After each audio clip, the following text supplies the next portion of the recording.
Hi, everyone, and welcome back to the Cabral Concept. We're here today on Sunday with our Cabral HouseCalls. It's our second podcast of the weekend, which is dedicated to answering your questions, our community's questions, each and every week. Happy to have you with me here today and excited to get into the show. So today we are going to answer 6 more questions. Looking forward to those. Opening up the big Ask Cabral document right now. As I always say, if you're looking for same-day answers, please do write in to cabralsupportgroup.com. That's our free private Facebook group. And you can always reach our amazing team at support@equa.life, EQUI.LIFE. I mean, really, I've never seen a customer care department respond faster and with, as appropriate help as needed. So truly recommend connecting with them too. But if you'd like me to answer your question live here on the podcast, always happy to. And if they get answered about 6 to 7 weeks later, just because we're backlogged with about 6 to 7 weeks of questions. So without spending any further time on the intro, let's get right into why we are here today, and that is to answer your questions. So first question today is from Lindsay. Lindsay saying, hello, Dr. Cabral. Thank you for all you do. For the last year, I've gotten many Chilazens on both eyes. For anybody who doesn't know what that is, I don't even know if that's the correct pronunciation. Chilazens. Sometimes I don't know the pronunciation of a lot of these things because I've read them in textbooks, I've read them in different manuals, I've read them in research, but a lot of these things you just never hear said out loud. Who knows? But really what it is a bump typically on the eyelid. So if you see sometimes people get a little bump on that eyelid, I'm going to give a little bit better explanation in just a moment, but a little bump on the eyelid. Almost like a sty. Keep that in mind, all right? Sometimes you get a sty, you get a little conjunctivitis, similar family, and we'll talk about that in just a moment. At this moment, I have 3 on one eye and 1 on the other. I do the hot compresses every day with no effect. After seeing many doctors, one finally diagnosed me with ocular rosacea. Unfortunately, the only suggestion was 3 weeks more of antibiotics. My question is, what is the underlying cause of ocular rosacea or Chilazens in general? The doctor said the oil is stuck in the gland, but I want to know why it keeps happening. Also, any recommendations? Thank you. Okay. Yeah, there are definitely recommendations. Ocular rosacea, honestly, fine. What does that even mean? What does it even mean, ocular rosacea? All they did was add eye or ocula to rosacea, skin-based rash. Now, we know regular rosacea is typically gut-related and partially autoimmune-based related. So whenever I see someone with rosacea, we're always working on Candida overgrowth, yeast overgrowth, and often bacterial overgrowth. So that would be a great first place to start. And that lab, you could just run, even if you just ran one, it would be the bacteria and parasite stool test. You can find that at stephencabral.com/stool-test. So if you only ran one lab, that would be it. Second most important lab to run would be the Candida test. And I would actually just bundle that with the starter kit because it's such a great deal. So that's at stephencabral.com/labs. You'll find all the different labs there. Now, in terms of what can we do as a symptom while looking for the underlying root cause, yes, the glands can be blocked. There's just no doubt about that. The oil can build up. How do we help with that? Well, we need to look at an anti-inflammatory based diet, no doubt about it. We need to make sure your omega-6s are not higher than your omega-3s, that your arachidonic acid and your sterols, like your saturated fats, aren't necessarily more than your omega-3s. So we look at all of that. That's actually quite important. The hot compresses are nice. They can help, but I agree with you. Then there's certainly not going to be a resolution to this. What can help too, when you do get them or you get any type of sty, is colloidal silver. Not all colloidal silver is created equal. We carry a brand over at Equalife that you can search for. Go to stephencabral.com/Equalife. In the search box, type in nano silver or just type in silver and you should find it. Or Sovereign Silver, I believe, is the brand. They make a spray. They make a liquid dropper. Put that, I can't give you medical recommendations. So I have to state that again from the beginning. I'm not giving any medical advice. I'm not providing any cures or any medical treatments. Okay. This is just what I've seen work in my own life and in my practice for the past 25 years. So that's that. We use colloidal silver. I don't get many styes, conjunctivitis anymore, but I certainly did way back in the day when I was working in gyms. Now, I was touching my eye way too much. And then I was touching all different weights and equipment. And of course, thousands of other people use those. You get a little bacteria, you get a little virus, you get something in your eye. It's an issue. I wish I knew back then about colloidal silver. So basically, we use that 3 times a day if anybody were to get a sty, and it seems to work remarkably well. Now, if there's a blocked oil gland, like I said, look for a deeper underlying root cause. I hope that's helpful. Shari is up next. Hello, Dr. Brawl. I hope you're having a great day. Well, I hope you are as well. Thank you. I was wondering if you could help me with the following. I've been diagnosed with hypothyroidism, that means low thyroid, SIBO, that's bacterial overgrowth in the small intestine, and dysbiosis, that's typically more bad bacteria than good bacteria. I want to start treating them naturally. However, I'm wondering which came first, the thyroid or the gut problems. I feel that one probably caused the other. What are your thoughts about that, and which one should be treated first? Thank you so much for your podcast and everything that you do. And just FYI, I've just purchased the CBO protocol, and I have a feeling that it will help me on my way to perfect health. Shari. All right, Shari, you wrote in on October 1st. It has to be, what is today's date? It's the 14th of November. So, hey, we've caught up a week, which is fantastic. So we're only 6 weeks behind. We were 7 weeks last week behind. So what I would say, Shari, is this, is that here's the nice thing. What came first? Interesting, right? Well, if you have a slower metabolic rate, you might have more sluggishness in the intestines. If you have more sluggishness in the intestines, that means you have slower bowel motility. If you have slower bowel motility, what that typically means is that there's more fermentation in the gut. So that could certainly have caused the SIBO or Candida overgrowth, etc. All right. The second part is that if you have a lot of inflammation in your gut, that inflammation could affect overall stress levels. Those stress levels could certainly, and inflammation, affect your thyroid. All that's possible. We don't know. Well, again, we'll have never any idea which came first, but honestly, it doesn't matter. The second is that we don't treat anything, right? We're not treating anything. That's conventional medicine. What we're doing is rebalancing. We're looking at the underlying root causes. And the third part is this. You work on both at the same time. So a lot of people always say, I just want to work on this system. No, the whole body works together. If your thyroid is optimal, it's going to help your gut. If your gut is optimal, it's going to help your thyroid. And medical doctors, conventional medicine doctors, have a difficult time seeing how that interrelates. But honestly, it's not that wild. And I've explained it on, today's episode 2109. So in the past 2108 podcasts, I've talked about the central nervous system, inflammation, and how it is interrelated within the body. Anyway, most likely, if these are things that you have, you're going to begin the CBO protocol with the citricidal drops. Then you'll do the CBO finisher to help seal the gut. And at the same time, you'll probably be using daily thyroid support. You might be using Adrenal Soothe. You might be using magnesium. You're using the daily foundational protocol, level 2 or level 3. All of these are great things, and it helps the whole body. When the whole body is healthy, well, you're doing better overall. It's kind of like our friend Lindsay in the last question. One thing that would probably help her is doing the daily foundational protocol plus the immunity protocol, because styes are often caused by a weakened immune system as well. So keeping all of that in mind, we have to treat the body holistically. All right, Joanne is up next. Hi, Dr. Ball. You can help. I've completed the full CBO protocol.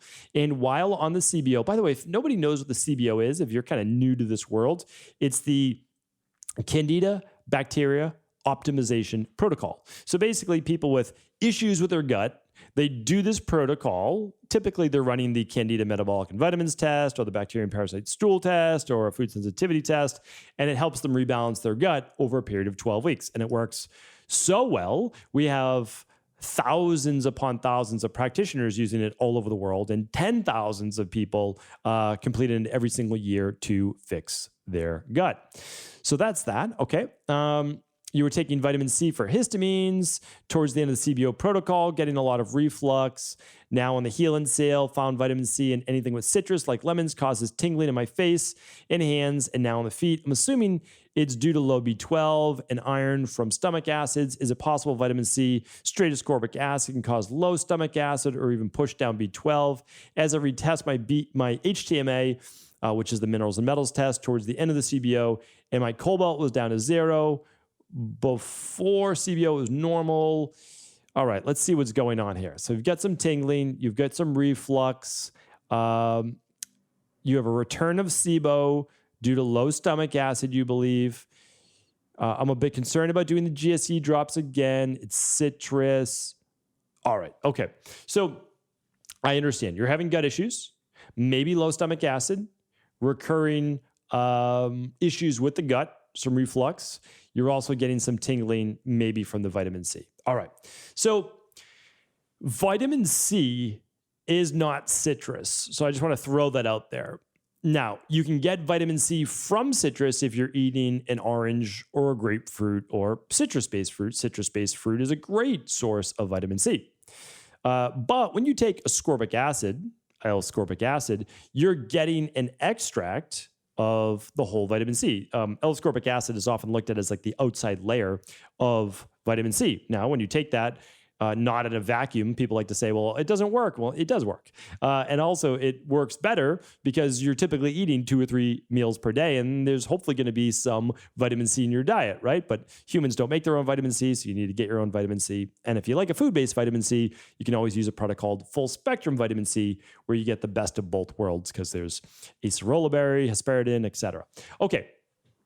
Anyway, so let's not blame one or the other.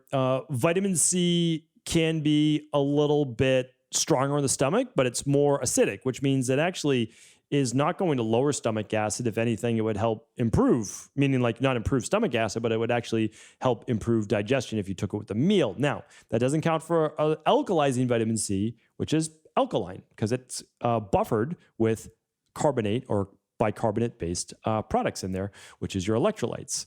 So let's take vitamin C out of the equation for a moment. If you take too much, you will often get maybe some loose stool, maybe some intestinal cramping, maybe some bloating. So I would reduce your vitamin C dosage to like 500 to 1,000 milligrams maximum at a time. Try that. You can also stop for 3 days and see if it goes away. And if it does, and you add the vitamin C back in and then the symptoms come back, okay, it's a vitamin C issue. So, we don't need to do as high of a dosage.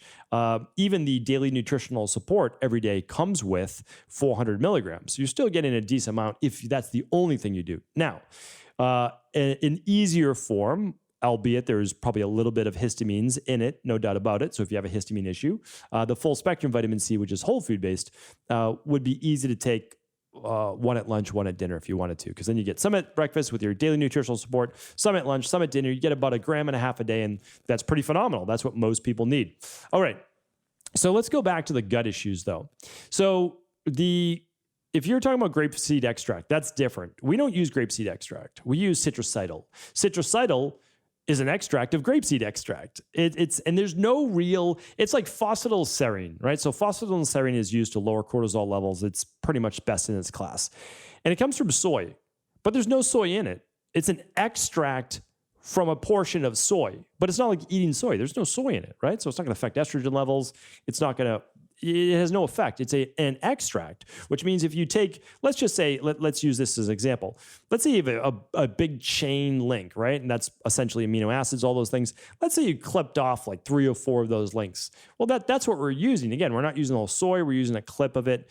And the same goes with the citruscidal, which actually is not related anymore to grapefruit, right? It's a totally separate product. Again, choose to use it or don't. I can't give you any advice. I haven't seen any of your labs. I would honestly work with an integrative health practitioner or one of our Equal Life health coaches for the exact plan, and they'll be able to help you. I mean, we help people with this all the time. Kind of a long answer. I know it's not specific, but honestly, we have to help you get well, right? And so anything I give you right now from 10 lines of text is not going to do you justice. All right. Maria's up next. Hi, Dr. Ball. I've been reading a lot about the benefits of plant protein and have been trying to convert myself over to eating less animal protein. My ultimate goal would be maybe 5 animal protein meals a week instead of 14 I'm currently at. My problem is that I'm having a hard time adjusting to the fiber intake of beans, chickpeas, etc. After a meal with 1 cup of black beans or chickpeas, I have horrible gas and bloating. I've done the food sensitivity test and no legumes showed up in sensitivities. So I'm guessing this reaction is all due to the fiber.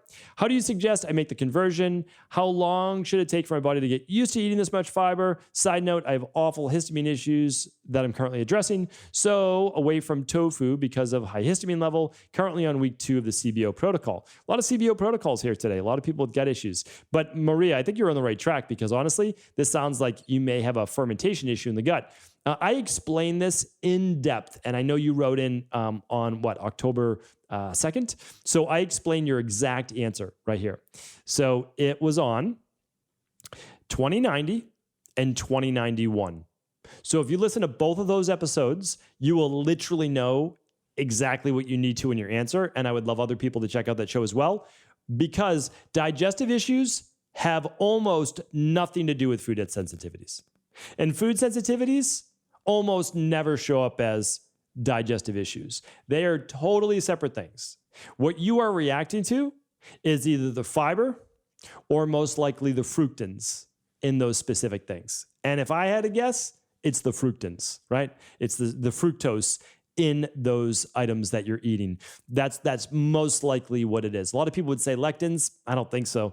I think it's the fructans because fructans are fermentable and that causes gas. So I think you're on the right track with the CBO protocol. Ease them in. I'm in the same boat as you. I'm about 5 animal protein per week, but some of that is fish, some of it is meat, and some of it's eggs, right? So it's kind of like I'm between 5 and 7 maximum a week. No more than 1 a day is typically what I'm doing. Not everybody has to do that. But again, I read the research so much. I really look at it. I'm just trying to err on the side of caution.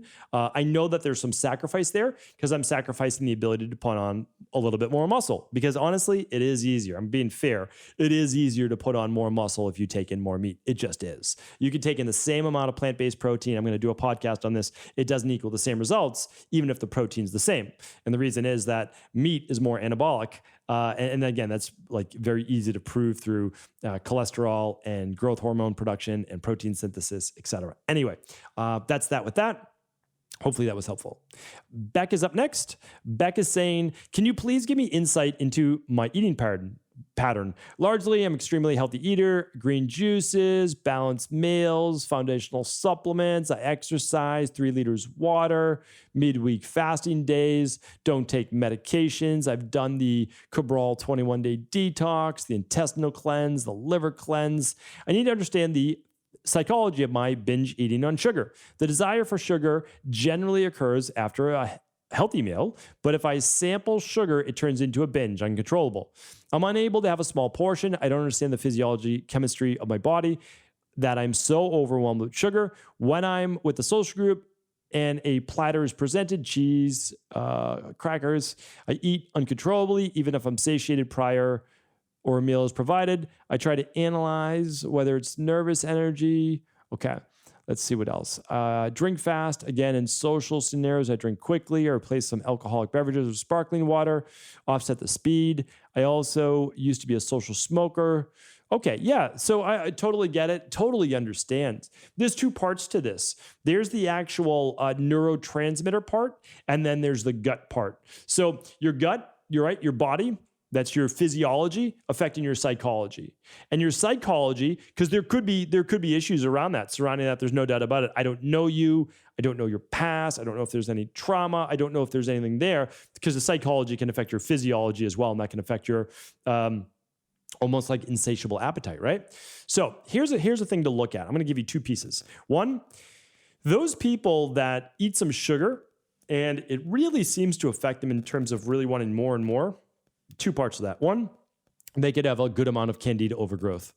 When yeast is fed sugar, simple sugar, your body reacts in a way from the yeast itself, which is living, to crave more of that. That is a definite possibility. So we've been talking a lot about the CBO protocol today, but for you, you could lab test first. So if you wanted to, you'd be someone that would most likely want to run that Candida metabolic and vitamins test. All the labs are at stephencabral.com/labs. But you may also want to be running the neurotransmitter test. And that is because sugar can also light up dopamine pathways in the brain, as well as other excitatory neurotransmitters, which makes you more high energy, a little bit more vata, a little bit more like go, talking fast. So you want to look at that as well. And some people I have a bigger issue, and I spoke about this as well in previous podcasts, so you can look this up with glutamate, right? So it's foods that also contain higher levels of glutamate, light up the brain, and not necessarily a positive way. So I would love you to check out those podcasts. You can just go to stephencabral.com/podcast and type in glutamate for those shows. All right, we're going a little long today. I apologize, but I want to make sure that I give everyone their answer that they're due. All right, last question of the day is from Anonymous. Anonymous writes in, "Hi, Dr. Cabral. I'm a devoted listener and going through IHP level 1 right now, and I'm loving it. I researched my question, but I couldn't find an answer. Hoping you can help. My husband was recently diagnosed with gynecomastia. He's 6'1", 165 pounds, eats healthy, well-balanced, mostly organic. It takes in he had the minerals and metals test about 6 months ago, and the hormones test both pointed to his body being under a lot of stress, electrolyte depleted, cortisol high, and then low in the evening. His DHEA and testosterone were low. Estradiol was normal. We implemented the protocols given at the time by his practitioner, including taking DHEA for 12 weeks. The thing is, he is working on his sedentary lifestyle, getting moving, typically has a drink or two most evenings. That is helpful right there. He's decided to cut back on his coffee and alcohol intake. We were wondering what else could be the problem. Is estrogen dominance the problem? Should he take estrogen balance? Thanks so much." Okay. All right. Well, let's get this right out of the gates. He's 6'1", 165 pounds. So he's a little bit most likely under his ideal weight. If we look at that, definitely low on BMI. Most likely he's a lean individual, but he's definitely going to run a little bit more catabolic. So those hormone tests, the minerals and metals tests, they do work. They are true. They literally are, a beautiful set of science that reveals the data within your body. So we're definitely seeing someone that needs to be pushed more to the anabolic side. Testosterone and DHEA, when you're catabolic, are going to go lower and lower.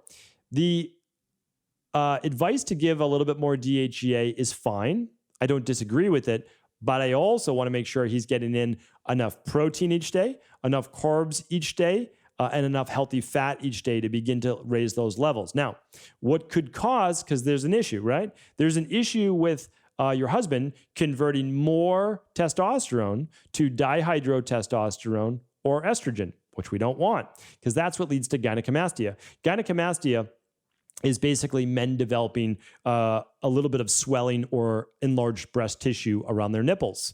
So what we want to do is just make sure he's not taking any high soy-based foods. We want to make sure that he is using a product like Estrogen Balance, which contains DIM. You don't need to take Estrogen Balance and DIM. Estrogen Balance contains DIM and I3C, so I think it's a great product to take, especially if he's using DHEA. Daily Foundational Protocol, level 2 or level 3, potentially adrenal soothe for his stress, potentially a little bit of magnesium, but I don't know how he was on his test. He might need CalMag or he might need magnesium based on the minerals and metals test, making sure he's getting a good night's sleep, and he has to clean up that nutrition and get rid of his alcohol. Has to. Maybe one night a week after he does a 3-week removal, then add that in once a week, but that alcohol can actually create a greater conversion of testosterone to dihydrotestosterone or to estrogen. So, all right. Hopefully that was helpful. Thank you so much, everyone, for tuning in. I appreciate you. As always, thank you for the reviews of the podcast. If you haven't left a review, I would love you to do so on your favorite media player, iTunes, Google Play, whatever. I would really appreciate that. It means a lot. So thank you so much. I'll talk with you tomorrow on our Mindset and Motivation Monday.